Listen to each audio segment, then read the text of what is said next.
5 দিনের কাজের সপ্তাহ কার্যকর করার দাবিতে ব্যাংক ধর্মঘট।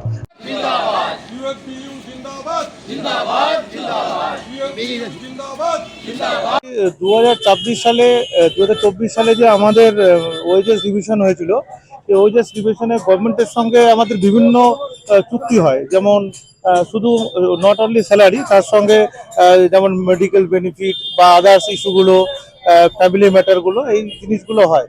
তার সঙ্গে সঙ্গে আমাদের একটা কিন্তু 2014 সাল থেকে আমাদের একটা ডিমান্ড ছিল ব্যাংকিং সেক্টরে, যে অন্যান্য ডিপার্টমেন্টগুলো যেমন এলআইসি, তারপরে আরও যেসব ফাইন্যান্সের সংস্থাগুলো 5 ডেজ ব্যাংকিং চালু হয়েছে, আমাদের ব্যাংকিংয়েও করতে হবে। তো এটা নিয়ে সরকার লিখিতভাবে দিয়েছিল 2024 সালে যে আমরা খুব তাড়াতাড়ি চালু করব, কিন্তু দীর্ঘ 2 বছর কেটে গেল।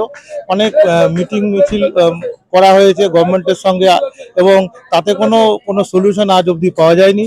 তো যার জন্য আমরা প্রত্যেকটা স্টাফ এবং সংগঠনগুলো আমাদের একদিনের স্যালারি কাটিয়ে আমরা এই স্ট্রাইকে আসতে বাধ্য হয়েছি।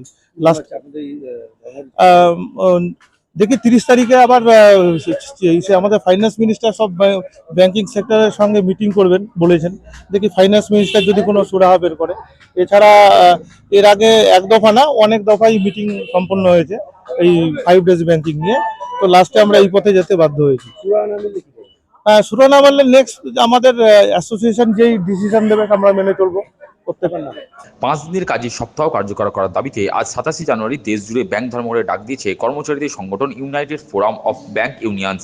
ব্যাংকের কর্মচারীরা চাইছেন মাসের সব শনিবারই যাতে তাদের ছুটি দেওয়া হয়। প্রসঙ্গত 2024 সালের 24শে মার্চ আইবিএ এর সঙ্গে ইন্ডিয়ান ব্যাংকস অ্যাসোসিয়েশনের সঙ্গে বেতন চুক্তির সময় প্রতিশ্রুতি দেওয়া হয়েছিল যে প্রতি সপ্তাহে শনিবার ব্যাংক ছুটি ঘোষণা করা হবে।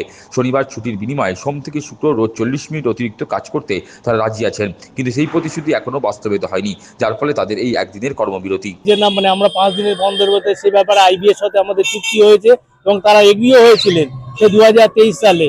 অথচ আমরা দীর্ঘদিন এই প্রতিবাদ করার পরেও এবং মিউচুয়াল কয়েকবার বৈঠক হওয়ার পরেও তারা কোনো দাবি দাবা আমাদের মানছেন না। আর এবং প্রত্যেকটা ব্যাংকে এরা চাইছেন কি বেসরকারিকরণ করতে। বেসরকারিকরণ করলে কি হবে, যে সাধারণ লোকের যে দুর্ভোগ সেটা আরো বেড়ে যাবে, আর আমাদের যে অনেক দাবি দাবা সেটাও আমরা পূরণ করতে পারছি না বলে দীর্ঘদিন ধরে আমরা আজকে ব্যাংক ধর্মঘটে সর্বভাবে করতে। কতদিন ব্যাংক বন্ধ থাকবে? ব্যাংক আজকের জন্যই আমরা বন্ধ রেখেছি। আগামী দিনে কি করব? হ্যাঁ, আরো ভয়ঙ্কর আন্দোলনের দিকে আমরা এগিয়ে যাব, কারণ আমাদের যদি দাবি না মানা হয় এবং যেটা চুক্তিবদ্ধ হয়েছিলেন অথচ তারা আমাদের দাবিটা মানলেন না, সেক্ষেত্রে আমাদের ঐক্যবদ্ধ সবাই সাথে সাথে আমাদের লড়াই এগিয়ে যেতেই হবে। এই ব্যাংক ধর্মঘটের ফলে কিন্তু সাধারণ মানুষ গ্রাহকদের কিন্তু অসুবিধা হবে। একদম অসুবিধা আমরা সেটা জানি, অথচ আমরা যেহেতু আমরা দীর্ঘদিন ধরে আমরাও অসুবিধার মধ্যে রয়েছি এবং সব জায়গায় আপনি আরবিআই বলুন এবং আদার্স যা এলআইসি অন্যান্য প্রতিষ্ঠানগুলো সবাই 2 দিন করে সপ্তাহে বন্ধ রাখতে। এর জন্য আমরা চেয়েছিলাম যে 40 মিনিট যদি অতিরিক্ত আমাদের সাপ্লাইও দিতে হয়, অতিরিক্ত সময়ও দিতে হয় ব্যাংকটা, সেভাবেও আমরা রাজি হয়েছিলাম যে 40 মিনিট আমরা অতিরিক্ত প্রতিদিন এই পরিবর্তে ব্যাংকের সময়সীমা বর্ধিত হতো। অথচ সেই বর্ধিত নিয়ম অনুযায়ীও আমরা আমাদের